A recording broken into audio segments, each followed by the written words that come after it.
حضرت عبداللہ بن سلام اسلام کی طرف یوں لپکے جیسے پیاسا پانی کے گھاٹ کی طرف لپکتا ہے۔ قرآن مجید کی محبت ان کے دل میں گھر کر گئی۔ ان کی زبان پر ہمیشہ آیات قرآنی کا ورد جاری رہتا۔ نبی صلی اللہ علیہ وسلم کے ساتھ سائے کی طرح رہنے لگے۔ انہوں نے خود کو دین کے حصول کے لیے وقف کر دیا، یہاں تک کہ رسول اللہ صلی اللہ علیہ وسلم نے ان کے بارے میں جو بشارت دی جو صحابہ کرام میں بہت مشہور ہوئی۔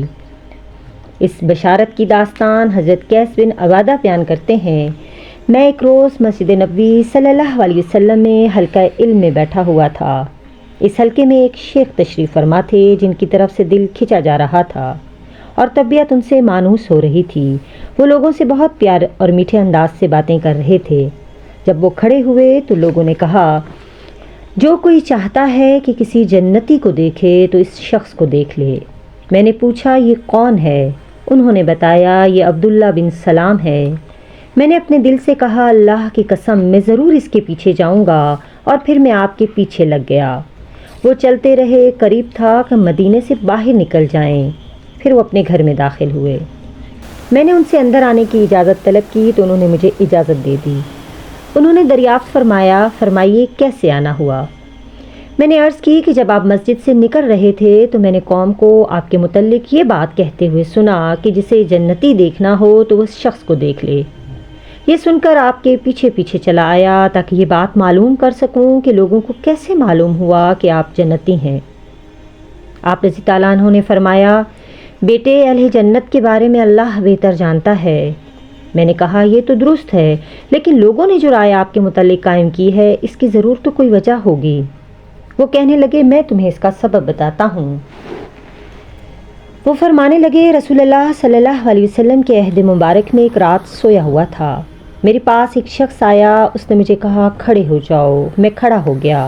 اس نے میرا ہاتھ پکڑ لیا۔ میری بائیں جانب ایک راستہ تھا۔ جب میں نے اس پر چلنے کا ارادہ کیا تو اس نے مجھ سے کہا، اس راستے کو چھوڑیے، یہ آپ کے لیے نہیں۔ پھر میں نے دیکھا کہ میری دائیں طرف ایک واضح راستہ ہے۔ اس نے مجھ سے کہا، اس راستے پر چلو۔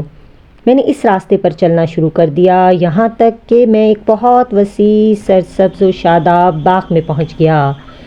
اس باغ کے وسط میں لوہے کا ایک ستون تھا جس کی جڑیں زمین میں پیوست تھیں، اور آخری سرا آسمان سے باتیں کر رہا تھا۔ اس کے اوپر ایک سونے کا حلقہ بنا ہوا تھا۔ اس شخص نے مجھ سے کہا کہ اس پر چڑھیے۔ میں نے کہا، میں اس پر نہیں چڑھ سکتا۔ ایک خادم میرے پاس آیا، اس نے مجھے اٹھا کر بلند کیا اور میں نے چڑھنا شروع کر دیا، یہاں تک کہ ستون کی بلندی تک پہنچ گیا۔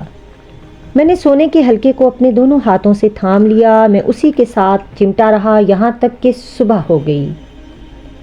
جب صبح کو بیدار ہوا تو سیدھا رسول اللہ صلی اللہ علیہ وسلم کی خدمت اقدس میں پہنچا اور آپ کو خواب سنایا۔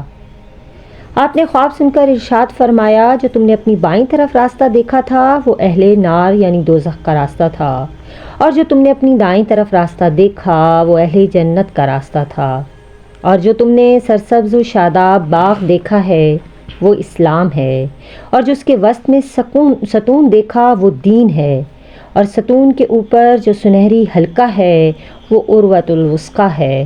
تم مرتے دم تک اسی مضبوط کڑی کے ساتھ منسلک رہو گے۔